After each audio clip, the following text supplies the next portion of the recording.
6 సంఘాలు ఏర్పడ్డాయి. కోమటి సంఘాలు కూడా 1905లో అల్లూరి లక్ష్మీ నరసింహం అని చెప్పి పెట్టి మాకు ప్రాతినిధ్యం కావాలి, విద్యా ఉద్యోగ రంగాల్లో బ్రాహ్మణులైనా అన్ని వాళ్ళే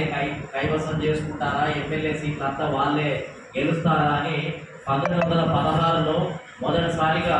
మొత్తం ఏంటిది అని అంటే జస్టిస్ పార్టీ నాన్ బ్రాహ్మణ్ మూవ్మెంట్ అనేది ఉమ్మడి మద్రాసు ప్రాంతంలో ఏర్పడినప్పుడు మన తెలుగు వాళ్ళే ఇక్కడ త్రిపురనేని రామస్వామి చౌదరి కానీ, కట్టమంచి రామలింగారెడ్డి కానీ, కడప కోటిరెడ్డి కానీ, రఘుపతి వెంకటరత్నం నాయుడు కానీ, కేవీ రెడ్డి నాయుడు కానీ వీళ్ళంతా కూడా ఏంటిది అని అంటే నాన్ బ్రాహ్మణ్ మూవ్మెంట్లో బలంగా ఉండి పోరాటం చేయడం వల్ల బ్రాహ్మణుల నుంచి అధికారం కొంత వీళ్ళ చేతుల్లోకి రావడానికి, విద్యా ఉద్యోగ రంగాల్లో కూడా వీళ్ళ ప్రాతినిధ్యం పెరగడానికి, ఇవాళ ఎస్సీ ఎస్టీ బీసీలు ఏ స్థాయిలో ఉన్నారో 1910 నుంచి 1920 మధ్యకాలంలో రెడ్డి, కమ్మ, కాపులు కూడా అదే రకంగా బలహీనంగా ఉన్నారు. ఏమీ విద్యా ఉద్యోగ రంగాల్లో వాటా లేదు, రాజకీయ రంగంలో కూడా వాటా లేదు. వాళ్ళు వీళ్ళందరినీ కలుపుకొని ఉద్యమం చేసి ఒక మహత్తరమైనటువంటి అభ్యుదయవాదంతో ఉద్యమం చేసి బడుగు బలహీన వర్గాలకు నాయకత్వం వహించడం జరిగింది.